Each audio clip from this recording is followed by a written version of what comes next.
बिस्मिल्लाहिर्रहमानिर्रहीम। अस्सलाम वालेकुम। मैं हूँ हैदर अली के दस्तरखान से और मैं आज आपको गोश्त का अचार बता रही हूँ। और ये बहुत मज़े का होता है, उसको सालों साल रख सकते हैं।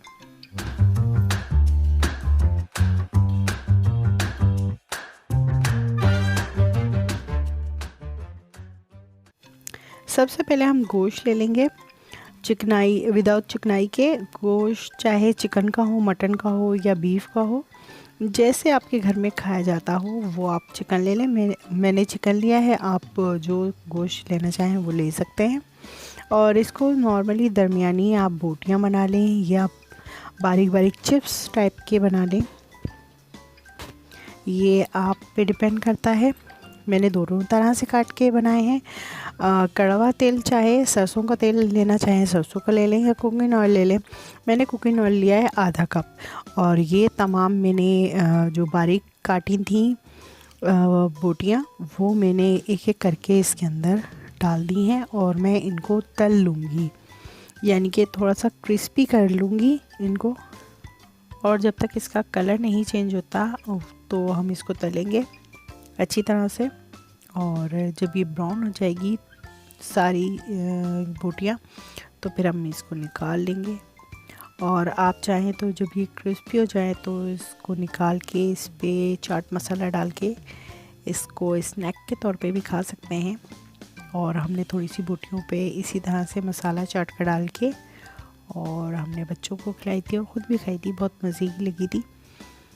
तो आप लोग भी ऐसे ही करके बना के खा सकते हैं, बहुत मज़े की और बहुत ही टेस्टी लगती हैं और चाय के साथ तो बहुत ही अच्छी लगती है। चलिए हम अपने अचार की तरफ आ जाते हैं। हमने एक लहसुन की पोती लेके उसको छील के तेल में ब्राउन कर लिया है। जब इसका कलर चेंज हो जाए तो इसको तेल से बाहर निकाल लें और इसको रख लें। और इसके बाद जो हमने बोटियाँ बाकी तलने के लिए काट के रखी थी उनको भी हम फ्राई कर लेते हैं आराम से। जब ये फ्राई हो जाएंगी, कलर चेंज कर लेंगी, इसके अंदर हम डाल देंगे हरी मिर्चें, चाहे बड़ी डालें चाहे छोटी यूज़ करें। मैंने दोनों तरह से डाली हैं। और इनको जब इनका भी कलर चेंज हो जाएगा तो हम इनको निकाल लेंगे। लाइटली बोटियों का कलर चेंज हो गया तो फिर हम इसको निकाल लेंगे। ये तमाम बोटियाँ मैंने निकाल ली हैं और हमारी मिर्चों का भी कलर चेंज हो गया तो वो भी हम निकाल लेंगे तेल में से। और एक साथ में इन तमाम चीज़ों को रख लेंगे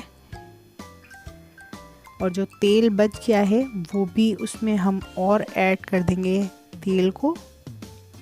और जो हम मसाले वगैरह जो हम यूज़ करेंगे, ये हमारी पतली हैं मिर्चें हैं और लहसुन हो गए हैं और मोटी वाली हमारी बोटियाँ हो गई हैं। अब मैंने इसमें सिरका लिया है, 1 चमचा ज़ीरा लिया है और ये अचार का मसाला मिलता है बाज़ार से, आप वो भी यूज़ कर सकते हैं, वरना तमाम चीज़ें जो अचार की डलती हैं वो आप डाल सकते हैं इसमें। मैंने इसमें सिरका ऐड कर दिया है, आधा कप सिरका मैंने इसमें ऐड किया था, 1 चमचा ज़ीरा ऐड किया है। इन तमाम मसालों को मैं मिक्स कर लूँगी। जब ये गर्म होगा तो इसमें मैं अचार मसाला शामिल कर दूँगी और उसको भी अच्छी तरह से इसको मिक्स करके थोड़ा इसको और पकाना है। और इसके अंदर जो प्याली में थोड़ा सा पानी लेके जो मसाला था वो मिक्स करके वो पानी हम इसके अंदर ऐड कर देंगे, थोड़ा सा और पका लेंगे ताकि चीज़ों में मसालों का अरोमा बैठ जाए। तो जब ये पक जाएगा तो हम इसको थोड़ा सा और भून के, थोड़ा सा और पका के हम इसको बाहर निकाल लेंगे। इसमें मैंने थोड़ा सा चाट मसाला डाला था और नमक ऐड किया था और इसको मिक्स करके हमने फिर निकाल लिया था। और इसको आप पराठे के साथ में खा सकते हैं, चावलों के साथ में खा सकते हैं, वैसे ही दिल चाह रहा है तो भी खा सकते हैं, ये पूरा साल चलेगा।